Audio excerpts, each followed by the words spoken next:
울트라 필트레이션과 이제 다이알리시스와의 관계에서 이 제로 밸런스 이제 울트라 필트레이션에서의 이제 어떤 운영과 이 회로의 어떤 구성들을 좀 이제 보게 되면 이 해머 컨센트레이터는 이제 CPB 이제 회로에서 이제 위치가 항상 루틴으로 이제 위치가 되게 됩니다. 그래서 이 플라즈마 워터는 이제 울트라 필트레이션과 이제 유사하게 항상 제거가 되고, 그러나 이제 제로 밸런스 울트라 해머 필트레이션에서 제거된 이제 플라즈마의 그 워터의 부피는 이제 균형 잡힌 이제 전해질 용액의 이 동일량에 의해서 이제 대체가 되게 됩니다. 이 제로 밸런스드 울트라 해머 필트레이션의 이제 목적이, 이 제로 밸런스라고 하는 거는 이 우리가 빼내는 물을 제로로 한다는 소리인데, 그 제로로 해서 그 양쪽에 이제 일렉트로라이트의 밸런스를 맞춰준다는 소리인데, 여기서 이제 염증 매개체를, 이 목적이 염증의 이제 어떤 메디에이터를 제거하는 것이라고 했을 때, 여기에서 물을 빼냈기 때문에 다시 리플레이스먼트 해주는 이 어떤 수액이 필요하게 될 겁니다. 그래서 여기서 이제 리플레이스먼트 되는 이제 플루이드는 이제 뭐 하트만 솔루션이라던가 락테이트 링거 이제 이런 솔루션과 이제 플라즈마 A 솔루션, 그 다음에 이제 노무졸 같이 상업적으로 제조된 플루이드를 이용을 하게 되는데, 여기에서 이 노무졸은 우리가 사용하는 노마셀라인과 다릅니다. 보통 이제 여기 플라즈마라던가 이 하트만 솔루션에 더 가까운데, 이 노무졸이라고 하는 이름으로 이제 나오는, 우리나라에서는 노무졸이라는 이름으로 나오는 이고, 미국에서 보통 이제 많이 사용되고 있는 수액이고, 거의 체외순환하는 과정에서 우리나라에서 이제 플라즈마 솔루션을 사용하듯이 거긴 대부분 프라임 솔루션을 이 노무졸이라는 걸로 이제 프라이밍을 보통 합니다. 어떤 상업 제조된 플루이드를 이제 이용을 할 수가 있게 되고, 이러한 이제 리플레이스먼트 솔루션은 이제 뭐 아세테이트라던가 이 락테이트를 포함을 하게 됩니다. 이 솔루션 안에 이제 아세테이트와 락테이트를 포함하게 되는데, 이제 이게 다시 이제 간에서 이 바이카보네이트로 이제 변환이 되게 되는데, 이게 헤파틱 이제 컨버전과 이 제로 밸런스 울트라 해머 필트레이션 동안 이제 바이카보네이트의 손실 발생에 대한 이제 필요한 이제 버퍼를 제공하는 역할을 하게 됩니다. 그래서 이제 이 바이카보네이트 컨테이닝 솔루션은 그것 자체가 이제 불안정하고, 이게 이제 칼슘 또는 마그네슘을 포함하는 솔루션과 이제 혼합이 될 경우 이제 침전이 발생할 수 있는 이제 이런 문제를 가지고 있습니다. 이게 바이카보네이트가 들어가 있는 솔루션도 있습니다. 이 포타슘 레벨을 이제 감소시키기 위해서 제로 밸런스드 울트라 해머 필트레이션을 이용을 할 때 이제 리플레이스먼트 솔루션은 이 포타슘을 이 4ml 이퀴발런트 리터당 이상을 포함하고 있기 때문에 이제 포타슘을 이 다일루션 하기에는 이제 그 효과적이지는 않습니다. 그래서 이게 보통 뭐 제로 밸런스드 뭐 울트라 해머 필트레이션을 그렇게 막 자주 사용하는 건 아닌데, 이게 어떤 환자 상태가 너무 안 좋거나 ESRD 환자의 경우에는 아무리 투석을 하고 왔다 하더라도 이 투석을 해서 정상적인 범위 내에 그 일렉트로라이트를 가지고 들어왔다 하더라도 뭐 이제 체외순환 과정에서의 수액이라던가 아니면 이제 마취과에서의 이제 수액의 공급, 이런 것들이 빠져나갈 데가 없습니다. 소변으로 빠져나가서 이게 균형을 맞춰 이제 혈관과 뭐 간질의 세포 내 균형을 맞춰야 되는데, 이게 ESRD 환자들은 되지가 않기 때문에, 저번에도 잠깐 말씀을 드렸었는데 ESRD 환자의 제가 4,000 정도의 수액을 주고 이 8,000cc 정도의 이제 물을 빼냈던 이걸 말씀을 드렸는데, 이게 체순환 CPB를 이제 이거는 어떤 그런 이런 목적을 가지고 들어갔던 겁니다. CPB를 시작하면서부터 시작을 해서 계속 이제 수술이 끝날 때까지 거의 헤모필트레이션을 시행을 하게 됐는데, 이 4,000을 줬는데 8,000이 빠졌다고 하는 거는 그 환자의 이제 ESRD 환자들이 보통의 대부분이 이제 이데마를 가지고 있습니다. 이데마는 뭐 혈관이 있고 간질구역에 있으면 이 간질구역에 수분이 많이 빠져나가 있는 상태이기 때문에 이거를 다시 이렇게 이제 체외순환을 과정에서 이걸 다시 끌어들이게 되고, 그 과정에서 혈액에서 이제 계속 이제 헤모필트를 통해서 그런 전해질이라던가 아니면 여기에서 모든 어떤 인플라메이토리를 일으킬 수 있는 그런 메디에이터들을 제거를 하는 목적으로 이거를 이제 계속 사용을 하게 되는데, 이거를 사용을 할 때 이제 갑자기 뭐 1000cc를 확 집어넣고 1000cc를 빼는 게 아니고, 그럼 갑자기 이제 다일루션이 많이 되기 때문에 이 산소의 공급에 이런 문제가 생길 수가 있습니다. 그래서 뭐 100cc나 200cc를 빼면 또 100cc, 200cc를 계속 주입을 하고 이런 식으로 균형을 맞춰서 계속 좀 디테일하게 좀 운영을 해야 됩니다. 지속적으로 공급을 하고 지속적으로 제거를 하고, 근데 그 양은 뭐 100cc나 200cc 정도로 해서 이 헤모다일루션과 헤모다일루션에 이제 영향을 받지 않도록, 갑작스러운 헤모다일루션이 일어나지 않도록 유지를 해서 이제 이렇게 운영을 해야 되고, 그래서 거의 이제 이런 식의, 항상 거의 ESRD 환자들은 이런 식의 이제 진행을 하게 되는데, 그 다른 환자들은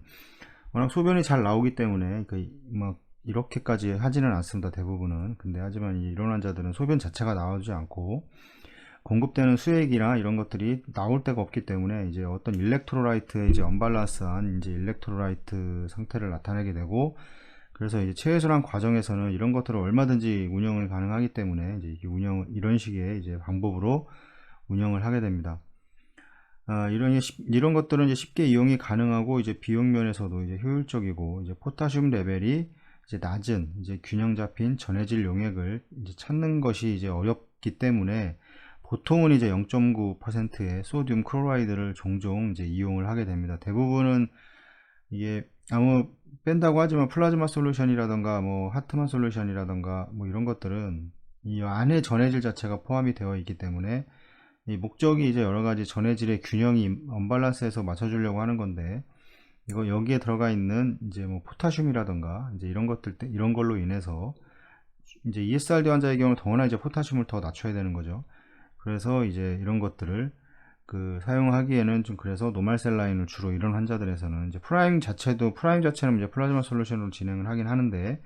그 뒤에 들어가는 이제 에디드 되는 이제 수액들은 이제 노멀셀 라인을 보통 이용을 해서 운영을 하고 있습니다. 0.9%의 소듐 클로라이드는 이제 바이카보네이트를 이제 포함을 하고 있지 않습니다. 그래서 안으로 다른 제품들은 포함이 되어 있다고 봐야 됩니다. 여기서도 보시면 이 락테이트와 이 아세테이트 이런 게 이제 다시 간에서 이 HCO3로 이제 컨버전을 하게 되는데, 여기 보시면 이제 여기에는 포함이 되어 있지 않지만 이제 이런 것들이 변환이 되기 때문에 포함이 간의 기능이 정상이라고 하면 이런 것들이 이제 포함이 변환이 돼서 이 HCO3의 레벨을 상승을 시킬 수가 있습니다. 그래서 이제 소듐 이 노멀셀 라인을 사용하는 이유가 그런 이유이고, 반드시 소듐 바이카보네이트의 형태를 첨가해 주어야 합니다. 이런 노멀셀 라인을 사용할 때는 만약에 이 일렉트로라이트 그 HCO3의 이 버퍼의 균형이 맞지 않아서 메타볼릭 뭐 엑소시스라던가 이런 것이 발생을 할 수가 있기 때문에 뭐 비본, NA, HCO3 형태 이런 것들이 이제 비본, 우리가 보통 얘기하는 비본인데, 이 비본을 재주입을 보통 해서 이제 균형을 맞춰주기도 합니다. 0.9% NaCl을 이용하는 제로 밸런스드 울트라 헤모필트레이션이 이제 지나치면 이제 환자의 이 0.9 NaCl의 높은 소듐 농도, 이 NaCl은 이제 154ml 이큐발란트 리터당이 상당히 높은데, 이 때문에 이제 하이퍼 나트리우미아를 이제 일으킬 수가 있습니다. 또 이제 하이퍼 나트리우미아의 문제도 많이 있습니다. 이게 뭐 수분을 땡겨오는 이 간질액에서 이 혈관 안에 이제 이 나트륨이 많기 때문에 수분을 땡겨오는 역할도 있지만, 이게 이제 너무 높게 되면 결국에 이제 신경학적 문제를 일으키게 됩니다. 이게 결국에 탈수를 일으키기 때문에 이런 문제로 인해서 이 조절을 이제 정확하게 좀 해 주어야 됩니다. 그래서 만약에 손실되는 바이오카보네이트를 대체하기 위해서 이제 리터당 20ml 이큐발란트의 소듐 바이오카보네이트를 0.9 소듐 클로라이드 1리터에 추가하게 되면 이 1리터에는 여기 154에다가 20ml 이큐발란트가 더해져서 이제 174ml 이큐발란트를 이제 포함하게 돼서 이게 이 하이퍼나트리우미아가 이제 발생될 수 있는 이런 문제가 생길 수 있습니다. 이런 소듐이 주어질 경우에 이제 임상인은 이제 하이퍼나트리우미아를 피하기 위해서 이 소듐 레벨이 안심될 때까지 이제 모니터링을 이제 해야 됩니다. 이 많은 환자가 수술 전 이뇨제를 사용하고 있기 때문에 이제 환자들은 이제 대부분 소듐 자체가 낮은 상태로 이제 수술실에 들어가게 됩니다.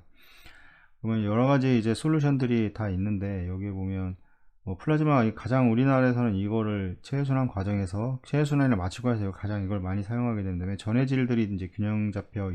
있어서 들어가 있기 때문에 가장 체액과 유사한 이제 이런 내용을 보이게 되고, 락테이트 링거 같은 경우 이게 하트만 솔루션입니다. 그 다음에 0.9 뭐 NaCl이 있고, 그 다음에 이제 바이카보네이트 솔루션이라는 게 따로 있는데, 여기 바이카보네이트가 이렇게 따로 이렇게 들어가 있는데, 이런 제품을 사용하는 건 좀 무리가 있고, 이거를 이용을 해서 이거나 아니면 노모졸이라는 그 미국에 사용되고 있는 노모졸이라는 제품을 사용을 해서 그 체외순환이라든가 이런 제로 밸런스 울트라 헤모필트레이션에서 이제 이용을 이제 하고 있고, 그 소듐 자체가 이제 낮지만 이 ESRD 환자의 경우에는 처음엔 정상적으로 이제 범위 내에서 투석을 하고 해서 들어오지만, 이제 카디오플레지아의 이제 하이포타슘으로 인해서 대부분이 이제 포타슘 수치가 상당히 상승을 하게 됩니다. 뭐 거의 7.0까지 뭐 8.0까지도 올라가게 되는데, 이거 체외순환 과정이니까 괜찮지, 이게 이런 상황이라면 뭐 레스트가 오거나 뭐 이런 상황이 벌어질 텐데,